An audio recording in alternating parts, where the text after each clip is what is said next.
नमस्कार दोस्तों, आपके अपने ऑनलाइन क्लासेज में आपका हार्दिक स्वागत है। आज अपन चैप्टर नंबर 4 को कंटिन्यू करते हुए अगले टॉपिक की चर्चा करेंगे। अगला टॉपिक है सारणिक के गुणधर्म, जिसमें पहला गुणधर्म है कि यदि किसी सारणिक की सभी पंक्तियों को स्तंभ और स्तंभों को पंक्ति में लिख दे।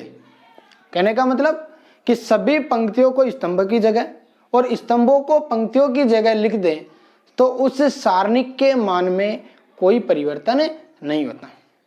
तो पहला गुणधर्म क्या है कि एक सारणिक है,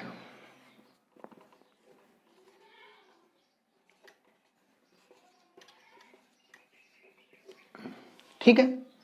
इस सारणिक में ये जो पंक्तियां हैं इनको स्तंभों की जगह लिख दें और स्तंभों को पंक्तियों की जगह लिख दें। कहने का मतलब इस सारणिक को अपन ऐसे लिख दें A1 A2 B1 B2, तो इस सारणिक के मान में कोई परिवर्तन नहीं होता। जैसे अपन इसका मान निकालेंगे तो क्या आएगा A1 B2 minus B1 A2। इससे पहले वाले वीडियो में अपन ने बात की थी सारणिक का मान, ये 2 गुणा 2 क्रम का सारणिक है या द्वितीय क्रम का सारणिक है। इसका मान कैसे निकालते हैं? अगर विकर्ण माइनस पश्च विकर्ण, तो इन दोनों का गुणनफल क्या आया A1 B2 minus B1 A2, ठीक है। तो ये सारणिक। अब अपन ने इसमें क्या किया कि इस सारणिक की जो पंक्ति है उसको स्तंभ बना दिया, और ठीक है, उस पंक्ति को स्तंभ बनाएंगे तो स्तंभ पंक्ति अपने आप बन जाएगा, ठीक है। अब इसका मान निकालें तो इसका मान भी क्या आएगा A1 B2 minus B1 A2 minus B1 A2। तो कहने का मतलब पहला गुणधर्म यही है कि सारणिक की पंक्तियों को स्तंभ बना दें, स्तंभों को पंक्ति बना दे तो सारणिक के मान में कोई परिवर्तन नहीं होता, ठीक है। ये तो बात हुई। इसके बाद अगला गुणधर्म जो है वो है दूसरा, यदि किसी सारणिक में एक पंक्ति को दूसरी पंक्ति की जगह, मतलब 2 पंक्तियों को परस्पर बदल दें या 2 स्तंभों को परस्पर बदल दें। यदि किसी सारणिक में 2 पंक्तियों को परस्पर बदल दें या 2 स्तंभों को परस्पर बदल दें तो उस सारणिक का संख्यात्मक मान वही रहता है। यदि उसका मान 10 है तो 10 ही रहेगा, लेकिन चिन्ह ऋणात्मक हो जाता है, लेकिन चिन्ह ऋणात्मक हो जाता है। कहने का मतलब कि एक सारणिक है, उनकी 2 पंक्तियों को परस्पर बदल देते हैं तो उस सारणिक के मान में कोई परिवर्तन नहीं होता। उसका क्या बदल जाएगा? चिन्ह बदल जाएगा। क्या बदल जाएगा? चिन्ह बदल जाएगा, ठीक है। तो ये हो गया सारणिक का दूसरा गुणधर्म।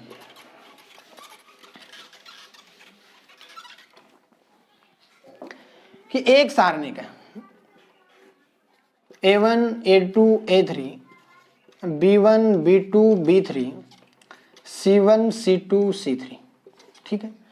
अब अपन इसमें क्या करते हैं, 2 पंक्तियों को परस्पर बदल देते हैं। अपन ने क्या किया, R1 और R2 को आपस में चेंज कर दिया, ठीक है। R1 और R2 को आपस में चेंज कर दिया, तो अपन ने ऐसे लिख दिया इसको।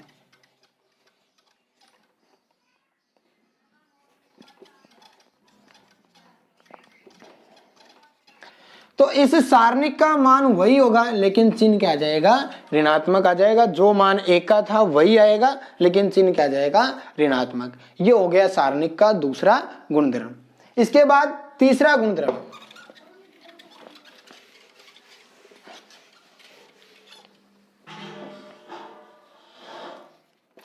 तीसरा गुणधर्म क्या है कि किसी सारणिक में 2 पंक्ति अथवा 2 स्तंभों के अवयव समान हैं तो उस सारणिक का मान क्या होगा? 0 होगा। किसी सारणिक की 2 पंक्ति अथवा 2 स्तंभ के अवयव समान हैं तो उस सारणिक का मान क्या होगा? 0 होगा। जैसे अपन ने एक सारणिक लिखा A 1 3 5 2 4 6 1 3 5, मैंने इस सारणिक का मान लिखा। इसमें 2 पंक्तियां सेम है R1 और R3, तो इस सारणिक का मान अपन निकालेंगे प्रसार करके, तो इस सारणिक का मान कितना आएगा, शून्य आएगा। इस सारणिक का मान कितना आएगा भाई, शून्य। तो तीसरा गुणधर्म यह है कि एक सारणिक में दो पंक्ति अथवा दो स्तंभों के अवयव समान है तो उस सारणिक का मान क्या होगा, शून्य होगा। ठीक है। इसके बाद चौथा गुणधर्म,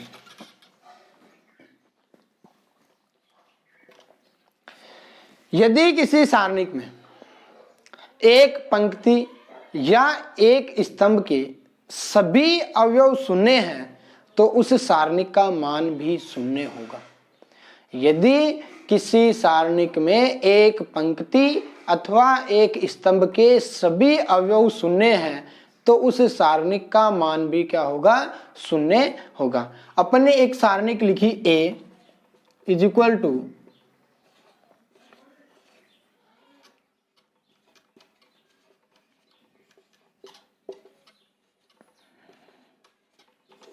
तो इस सारणिक का मान कितना आएगा, शून्य आएगा। इसका एक स्तंभ, कौन सा स्तंभ, C1, फर्स्ट जो कॉलम है वो क्या है, उसके सभी अवयव क्या हैं, शून्य हैं, और उसके सभी अवयव शून्य हैं तो इस सारणिक का मान भी कितना प्राप्त होगा, शून्य। सीधी सी बात है कि अपन इस सारणिक का मान निकालेंगे C1 के अनुदिश प्रसार करेंगे तो क्या आ जाएगा, 0। प्रसार अपन किसी भी रो या किसी भी कॉलम के अनुदिश कर सकते हैं, इसका मान कितना प्राप्त होगा, 0 ही प्राप्त होगा। तो ये हो गया सारणिक का चौथा गुणधर्म।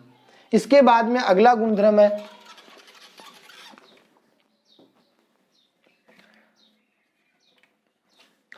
यदि किसी सारणिक को किसी अचर से गुणा करते हैं तो उस सारणिक का मान भी उस अचर से गुणा हो जाता है। ठीक है, कि यदि किसी सारणिक को क्या करते हैं अपन, किसी अचर राशि से गुणा करते हैं तो जो सारणिक का मान है वो भी उस अचर राशि से गुणा हो जाएगा। जैसे एक A सारणिक है, ठीक है, A सारणिक है, तो अपन क्या करेंगे, पहले इस सारणिक का मान निकाल लीजिए आप, -8 मान निकालना है। अगर विकिरणों के अवयव का गुणनफल, अगर विकिरण के अवयव का गुणनफल हो गया 16 -24, कितना आएगा, -8। ठीक है। इसके बाद अब अपन इसको मल्टीप्लाई करते हैं 2 से।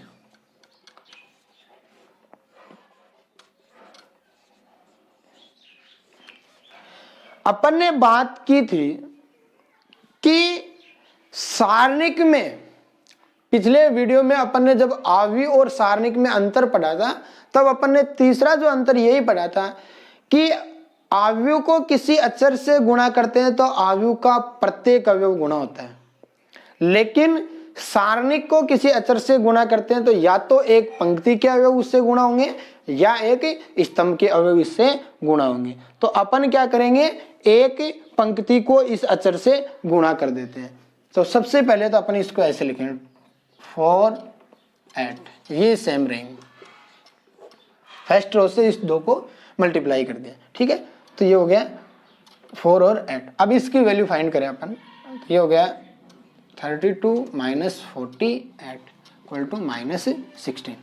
अब देखो ए की वैल्यू कितनी थी, -8, और 2a की वैल्यू कितनी आ गई, -16। तो कहने का मतलब जिस अचर से गुणा करेंगे सारणिक का मान भी उसी अचर से गुणा हो जाएगा। ये था सारणिक का 5वां गुणधर्म।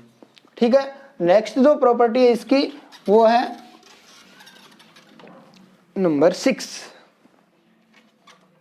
ठीक है, तो अगली जो प्रॉपर्टी, यदि किसी सारणिक में एक पंक्ति अथवा एक स्तंभ के अवयव योगफल के रूप में व्यक्त है, यदि किसी सारणिक की एक पंक्ति अथवा एक स्तंभ के अवयव योगफल के रूप में व्यक्त है तो उस सारणिक को अपन दो सारणिकों के योगफल के रूप में व्यक्त कर सकते हैं।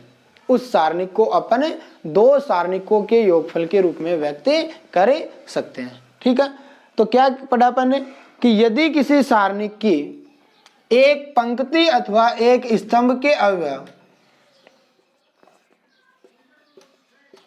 योगफल के रूप में व्यक्त है तो उस सारणिक को अपन दो सारणिकों के योगफल के रूप में व्यक्त कर सकते हैं। तो सबसे पहले आप इस सारणिक को देखो, a1 a2 a3 b1 b2 b3 c1 plus x c2 plus Y और c3 प्लस जेड। इसका जो थर्ड जो कॉलम है उसके सभी अवयव योगफल के रूप में व्यक्त हैं। तो अपना गुणधर्म क्या कहता है कि यदि एक योगफल के रूप में व्यक्त है तो आप इन्हें दो सारणिकों के योगफल के रूप में लिख सकते हैं। अपन इस ए सारणिक को ऐसे लिख सकते हैं, a1 a2 a3 b1 b2 b3 c1 c2 c3 plus ये सेम रहेंगे a1 a2 a3 b1 b2 b3 अक्ष y z, अक्ष y z। ठीक है, तो कहने का मतलब ये योगफल के रूप में व्यक्त था तो अपन दो सारणिकों के योगफल के रूप में व्यक्त कर सकते हैं। ये था सारणिक का छठा गुणधर्म। ठीक है, अगला जो गुणधर्म है इसका वो ये है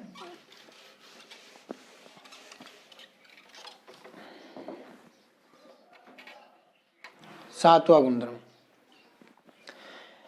किसी भी सारणिक की एक पंक्ति में दूसरी पंक्ति के अवयवों को किसी अचर राशि से गुणा करके जोड़ या घटा सकते हैं।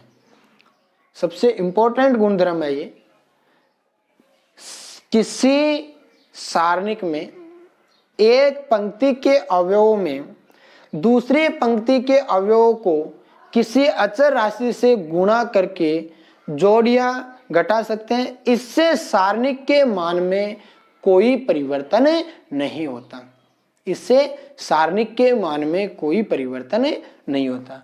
अपन ने बात की कि एक सारणिक है, एक सारणिक अपन यहां लिखते हैं a1 a2 a3 b1 b2 b3 c1 c2 c3। ठीक है, अब ये अपन ने लिख लिया। अपना गुणधर्म क्या कहता है कि ये जो सारणिक है ये जो पंक्ति है इसमें दूसरी पंक्ति के, ये स्तंभ है इसमें दूसरे स्तंभों के अवयवों को किसी अचर से गुणा करके जोड़िया घटा सकते हैं। इससे सारणिक के मान में कोई परिवर्तन नहीं होता। एक छोटी सी बात और ध्यान देंगे अपन यहाँ कि पंक्ति में यदि अपन जोड़ रहे हैं तो पंक्ति के अवयव ही जोड़ेंगे। ऐसे नहीं कि ये अपना R1 है इसमें C1 के अवयव को गुणा करके जोड़ दिया, नहीं। पंक्ति के अवयव है तो पंक्ति के अवयव जोड़ेंगे, स्तंभ के अवयव है तो स्तंभ के अवयव ही उसमें जोड़ेंगे। ठीक है, तो अपन इस गुणधर्म में ये पढ़ रहे हैं कि जैसे अपन ने यहां लिख दिया a बना a1 प्लस के b1, दूसरा अवयव a2 प्लस के b2, a3 प्लस के b3, b1 b2 b3 c1 c2 c3। कहने का मतलब मैंने क्या किया, R1 को चेंज कर दिया किसमें, R1 प्लस के R2, R1 प्लस के R2। कहने का मतलब कि पहली रो में दूसरी रो को कैसे गुणा करके और ऐड कर दिया। ठीक है, तो ये अपन ऐसा अपन करेंगे तो इस सारणिक के मान में कोई परिवर्तन नहीं होगा। यहाँ ए सारणिक है तो इसका मान भी वही आएगा। ठीक है, और ये जो है इनको अपन बोलते हैं प्रारंभिक संक्रियाएं। क्या बोलते हैं, प्रारंभिक संक्रियाएं। ये है इसका सबसे इंपॉर्टेंट गुणधर्म। क्या अपन ने लिखा कि कोई भी सारणिक है उसकी एक पंक्ति या एक स्तंभ के अवयव को अन्य पंक्ति या स्तंभ के अवयव को कैसे गुणा करके या किसी भी अचर राशि से गुणा करके जोड़िया घटा सकते हैं। इससे सारणिक के मान में कोई परिवर्तन नहीं होता। ठीक है, तो ये था इसका सातवां गुणधर्म। ठीक है, अब इसमें अपन ने बात की प्रारंभिक संक्रिया। प्रारंभिक संक्रिया अप्लाई कैसे करेंगे, अपन यहां लिख रहे हैं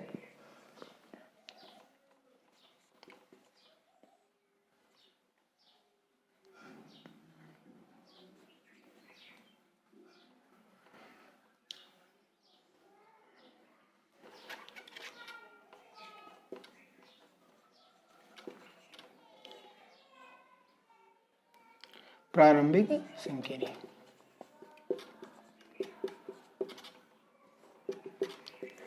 ठीक है। प्रारंभिक संक्रिया सबसे पहले अपने अभी ये लिखी R1 change into R1 plus के R2। अब यहां देखो जरूरी नहीं है के ही हो, आप तीसरी रो को भी जोड़ सकते हो और जोड़ना ही जरूरी नहीं है, घटा भी सकते हैं। तो कहने का मतलब कि R1 को अपन इस प्रकार चेंज कर सकते हैं, R1 में के से गुणा करके R2, मतलब किसी अचर से गुणा करके R2 जोड़ दें, R2 घटा भी सकते हैं, R3 भी जोड़ दें, R3 घटा भी सकते हैं, ठीक है। तीनों भी जोड़ सकते हैं, तीनों घटा भी सकते हैं। कहने का मतलब अपन इस प्रकार कोई भी संक्रिया काम में ले सकते हैं। लेकिन ध्यान दे R1 में संक्रिया काम में ले रहे तो यहाँ R1 किसी अचर से गुणा नहीं होगा, R1 किसी अचर से गुणा नहीं होगा, ठीक है। इसके बाद दूसरी बात अपन बात करें R2 की, तो सेम यहाँ R2 प्लस माइनस के R1 प्लस माइनस के R3, ठीक है। इसी प्रकार R3 प्लस माइनस के R1 प्लस माइनस के R2 अपन कोई सी भी संक्रिया काम में ले सकते हैं। और इसी प्रकार ये C1 के लिए भी अप्लाई हो जाएंगे, C1 प्लस माइनस के C2 प्लस माइनस के C3, C2 प्लस माइनस के C1 प्लस माइनस के C3 और C3 प्लस माइनस के C1 के C2। कोई भी संक्रिया अपन काम में ले सकते हैं। पंक्ति में भी वो दूसरी पंक्ति के अवयव को जोड़िया घटा सकते हैं, स्तंभों में दूसरी पंक्ति अवयव को जोड़िया घटा सकते हैं। इसके बाद इस चैप्टर का एक छोटा सा टॉपिक और है, वो है सारणिकों का गुणनफल।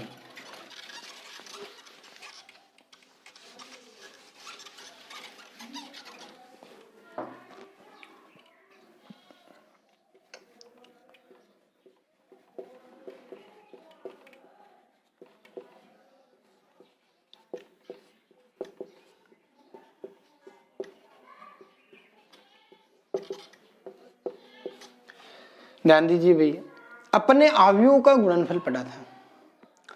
सारणिकों के गुणनफल में अपने को ये चेक नहीं करना है कि सारणिकों का गुणनफल परिभाषित होगा या नहीं होगा, क्योंकि अपन जानते हैं कि सारणिक क्या होगा, एक वर्ग अवयव होगा। हाँ ये जरूर है कि वर्ग अवयव 2 गुणा 2 क्रम का है तो वो सिर्फ गुणा होगा 2 गुणा 2 ही क्रम के सारणिक से, ठीक है। तो जैसे ये सारणिक है A1 A2 B1 B2, दूसरा सारणिक है B C1 C2 और D1 D2। अब इन दोनों का अपन गुणनफल निकालेंगे तो सारणिकों का गुणनफल 2 प्रकार से कर सकते हैं। पहला है पंक्ति स्तंभ का गुणनफल,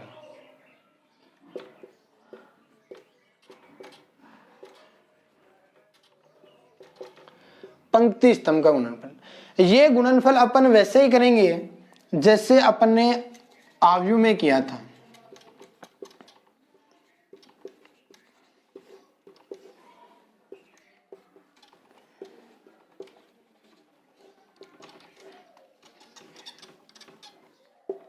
अवयव में अपन ने क्या किया था कि पहला अवयव लिख रहे हैं तो इसकी तो पंक्ति इसका स्तंभ, तो क्या आएगा A1 C1 plus A2 D1।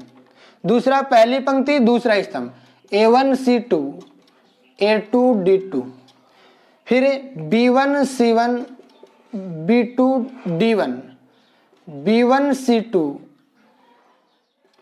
B2 D2। ये तो अपन ने पढ़ा था अवयव में गुणनफल, पंक्ति स्तंभ का गुणनफल, ये तो हो गई थी बात अवयव में, ठीक है। इसके बाद अब इसमें नया अपन पढ़ेंगे पंक्ति पंक्ति का गुणनफल। किसका?